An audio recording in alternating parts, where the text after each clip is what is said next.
بسم اللہ الرحمن الرحیم۔ السلام علیکم ورحمۃ اللہ وبرکاتہ۔ فکر و خبر کے اسٹوڈیو میں آپ کا استقبال ہے۔ میں سید احمد یات ندوی۔ آج کے خبرنامے میں جانیے کہ کورٹ سے انصاف کی امید یقین کی حد تک، لیکن ملزمین کا جیل میں گزرا ہوا وقت کون کرے گا اس کی بھرپائی؟ ملک ہندوستان میں کالے دھن کی واپسی کا وعدہ، کانگریس نے پریس کانفرنس میں جم کر کسا طنز۔ جموں کشمیر میں 24 جون کو ہونے جا رہی ہے ایک اہم بیٹھک، کیا کشمیر کی قسمت پھر سے سنور جائے گی؟ اس کے ساتھ مزید اہم عالمی خبریں دیکھیے گا میرے ساتھ۔ آئیے ملک ہندوستان کی خبروں پر نظر کرنے سے پہلے سب سے پہلے اپنے چمن کے آنے بھٹکل کی خبروں پر ایک نظر کریں گے۔ شہر بھٹکل میں کورونا کی دوسری لہر کے دوران روز تازہ کورونا کے معاملات سننے میں آ رہے تھے، گرچہ کچھ دنوں سے اس میں کمی آ گئی تھی، لیکن روزانہ کی بنیاد پر تازہ معاملات سامنے آ ہی جاتے تھے۔ آج اہلِ بھٹکل کے لیے ایک خوشگوار خبر یہ سامنے آئی ہے کہ کورونا کی تازہ بلیٹن کے مطابق شہر میں آج ایک بھی کورونا کا نیا معاملہ سامنے نہیں ہوا ہے، یعنی کہ کوئی نیا معاملہ درج نہیں ہوا ہے۔ کورونا کے ایکٹیو معاملات بھٹکل میں 114 ہیں، جن میں سے 89 افراد ہوم آئسولیشن میں ہیں۔ بلیٹن کے مطابق اب تک 52 افراد کورونا کی وجہ سے انتقال کر چکے ہیں۔ وہیں دوسری جانب مجلس اصلاح و تنظیم بھٹکل کی جانب سے انشاءاللہ 21 جون 2021 بروز پیر کو تنظیم ہال صدیق اسٹریٹ اور رابطہ ہال نوائد کالونی میں کووڈ ویکسینیشن کیمپ منعقد کیا جائے گا۔ اس بات کی اطلاع media coordinator minister doctor Hanif شباب نے دی ہے۔ انہوں نے کہا ہے کہ صرف 45 سال اور سے زائد عمر کے افراد کو ویکسین کا پہلا ڈوز لینے کے لیے اس کیمپ سے استفادہ کر سکیں گے۔ انہوں نے بتایا کہ وبائی امراض کووڈ کی روک تھام کے لیے ویکسینیشن کو بہت ہی اہم ذریعہ مانا گیا ہے، اس لیے عوام الناس سے گزارش ہے کہ پیر کے دن صبح 9 بجے سے شام 4:30 بجے تک بیک وقت 2 مقامات پر چلنے والے اس کیمپ سے بھرپور فائدہ اٹھائے۔ انشاءاللہ ویکسین کی معقول مقدار دستیاب ہونے پر آنے والے دنوں میں بھی تنظیم کی جانب سے عوام کی سہولت کے لیے اس طرح کے کیمپ شہر کے دیگر علاقوں میں بھی منعقد کرنے کا منصوبہ بنایا گیا ہے۔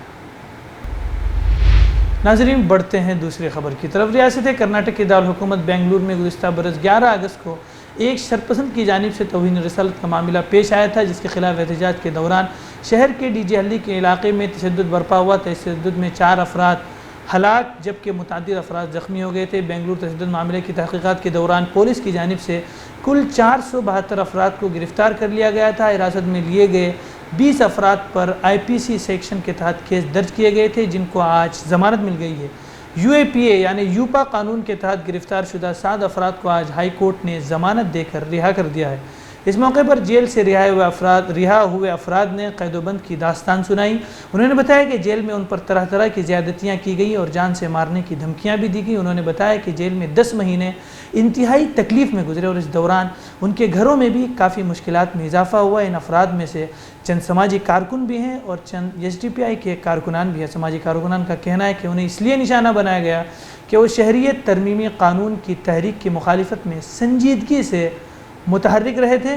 اسی ضمن میں SDPI کے کارکنان نے بتایا کہ ان کی پارٹی سیاسی اعتبار سے مضبوط ہوئی ہے، لہذا مخالف سیاسی جماعتوں نے ان کی سیاسی اثر رسوخ کو دبانے کے لیے یہ سازش کی تھی۔ اس موقع پر مذکورہ کیس کی پیروی کر رہے ایڈوکیٹ محمد طاہر نے بتایا کہ آج 7 افراد کی رہائی عمل میں آئی ہے، جبکہ دیگر 5 افراد کی ضمانت پیش کیے جانے کے فوری بعد رہائی ہوگی اور اس کے لیے 2-3 دنوں کی مدت درکار ہے۔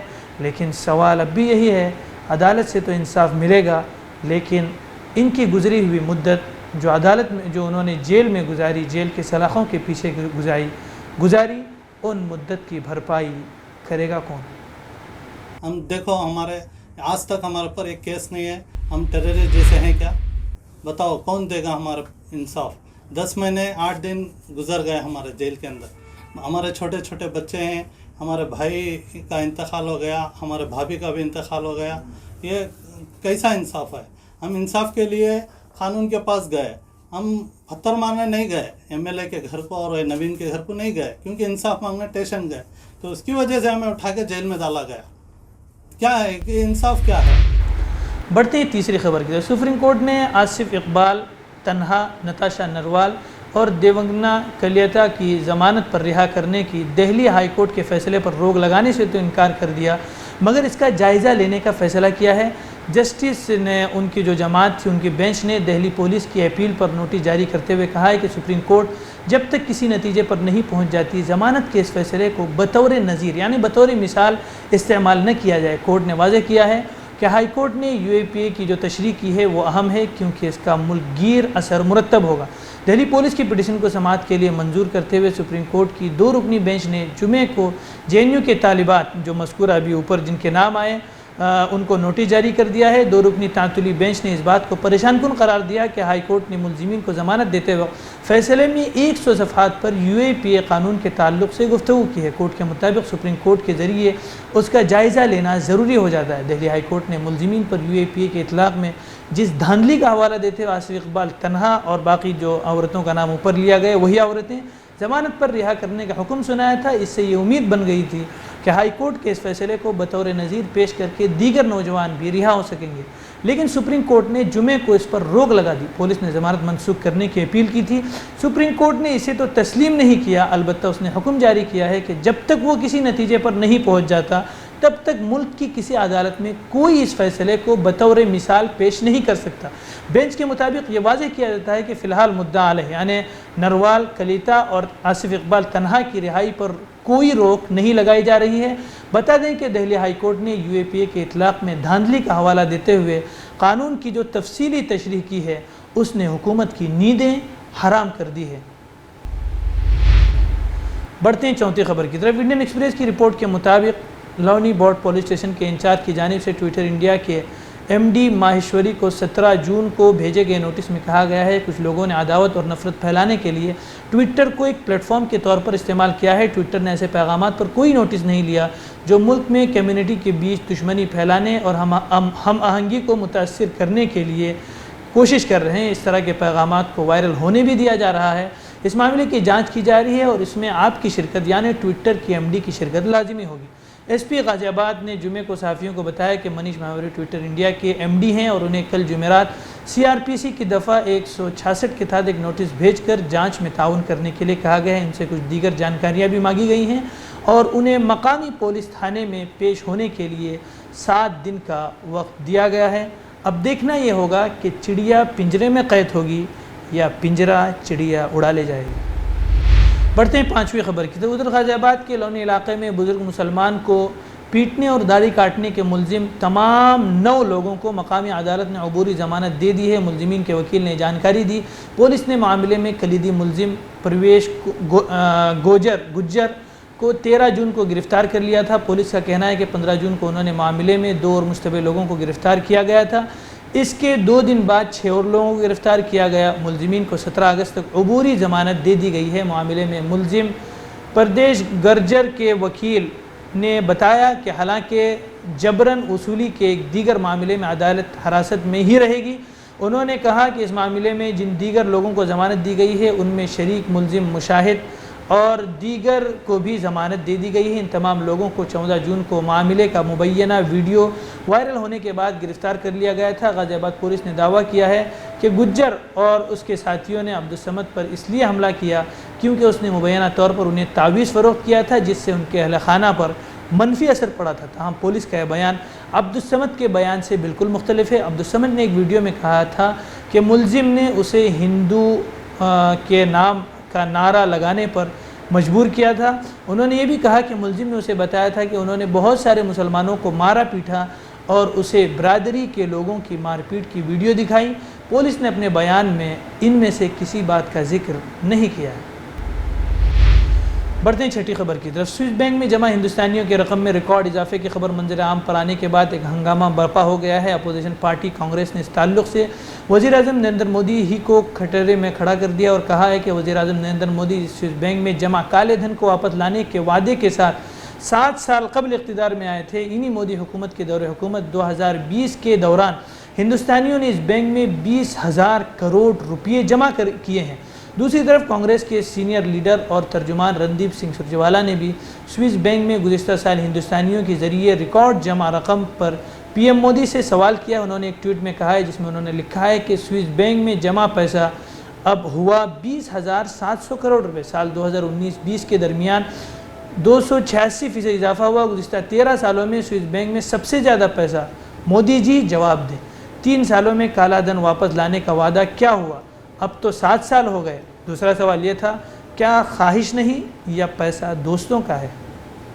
سوال یہ ہے, nature of the money, name of the individuals, their organisational affiliation, اور یہ کیسے ہوا کہ جب دیش میں 97% کی پور ہو رہے ہیں, جی ڈی پی -7.3% ہو رہی ہے, اس دوران سوئس بینک میں بھارتیوں کا پیسہ 13 سال کے ہائیسٹ استر پر پہنچ جاتا ہے. اس دوران سوئس بینک میں ہمارے دیش کے لوگوں کا پیسہ 286% ہو جاتا ہے 2019 کی تلنا میں. یہی ہمارے سوال ہے. ہم یہ سوالوں کا اتر چاہتے ہیں کہ 7 سالوں میں بہت ہوئی بلیک منی کی مار والے نعرے کا کیا ہوا, بہت ہوئی کالے دھن کی مار والے نعرے کا کیا ہوا؟ بھائی صاحب, آپ نے تو بولا تھا کالا دھن واپس لائیں گے, یہاں تو دن بدن سال در سال وہ بلیک منی بڑھتی جا رہی ہے اور آج 13 سال کے میکسیمم لیول پہ جا پہنچی ہے. مرکز کے زیر انتظام علاقے جموں کشمیر میں اسمبلی انتخابات کرانے کی غرض سے اور وہاں کے سیاسی رہنماؤں کے ساتھ بات چیت کو لے کر وزیر اعظم نریندر مودی 24 جون کو وہاں کی سبھی سیاسی پارٹیوں کے رہنماؤں کے ساتھ میٹنگ کی صدارت کریں گے.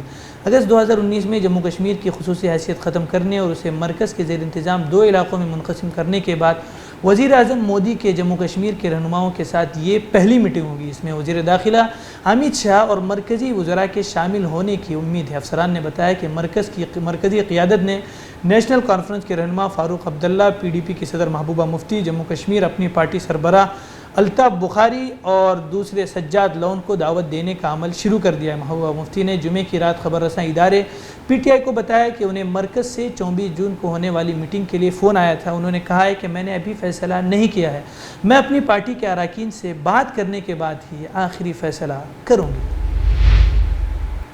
وقت ہے عالمی خبروں کا. امریکی صدر جو بائیڈن نے افغانستان سے غیر ملکی فوجیوں کے انخلا کے بعد کابل ایئرپورٹ کی حفاظت کی ذمہ داری ترک فوج کے حوالے کرنے کا فیصلہ کیا ہے. کابل ایئرپورٹ فوجیوں کے انخلا کے بعد بھی غیر ملکی وفود کی افغانستان آمد و رفت کے لیے استعمال ہوتا رہے گا. وہیں آپ کو بتا دیں کہ کینیڈیا کے وزیر اعظم نے اپیل کورٹ کے جج محمود جمال کو سپریم کورٹ آف کینیڈا میں جج نامزد کیا ہے.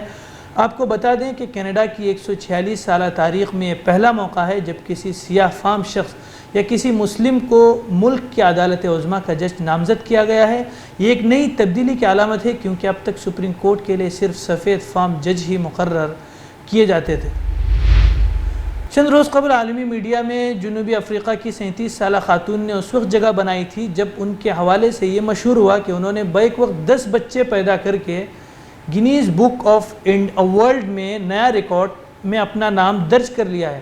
نیوز رپورٹ کے مطابق 37 سالہ جس نے نارمل ڈیلیوری کا دعویٰ کیا تھا 10 بچوں کو جنم دینے کا, جس میں 7 لڑکے اور 3 لڑکیاں شامل ہیں, تاہم واقعی کی تحقیقات کرنے پر پتہ چلا کہ خاتون نے جھوٹ بولا تھا اور ان کے ہاں کسی بچے کی پیدائش نہیں ہوئی تھی. دوسری جانب جنوبی افریقی حکام نے 10 بچوں کی پیدائش کے سختی سے تردید کرتے ہوئے کہا ہے کہ یہاں کسی بھی خاتون نے جڑواں بچوں کو جنم نہیں دیا ہے.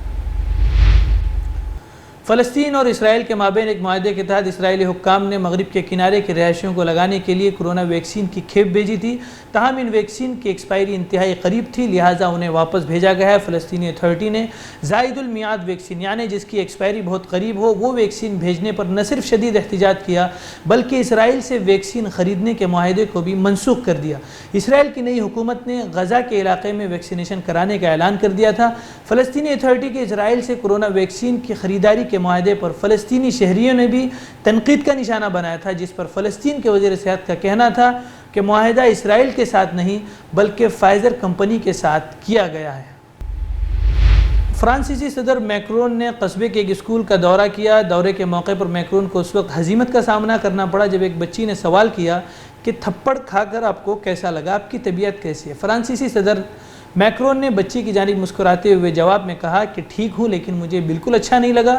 یہ اچھی بات نہیں ہوتی کہ کسی کو بھی ایسا نہیں کرنا چاہیے. یاد رہے 8 جون کو صدر میکرون کو اس وقت ایک شہری نے چہرے پر تھپڑ رسید کیا جب وہ سرکاری دورے پر ڈروم پہنچے تھے, جس کی ویڈیو بہت وائرل ہوئی, جس میں دیکھا جا سکتا تھا کہ مذکورہ شخص نے ایک ہاتھ سے صدر کا ہاتھ مضبوطی سے تھامنے کے بعد انہیں اپنی طرف دیکھا, دھکیلا اور دوسرے ہاتھ سے تماچا دے مارا۔ پولیس نے فرانسیسی صدر میکرون کو تھپڑ مارنے والے شخص کو گرفتار کر لیا اور بعد ازاں اسے قید کی سزا بھی سنا دی گئی تھی۔ ناظرین، فی الحال خبرنامے میں اتنا ہی، مجھے دیجیے اجازت، والسلام علیکم ورحمۃ اللہ وبرکاتہ۔ ہم سے جڑے رہنے کے لیے ہمارے چینل فکر و خبر ٹی وی کو سبسکرائب کریں، ویڈیو کو لائک اور شیئر کریں۔ مزید خبروں کے لیے لاگ ان کریں فکروخبر.com۔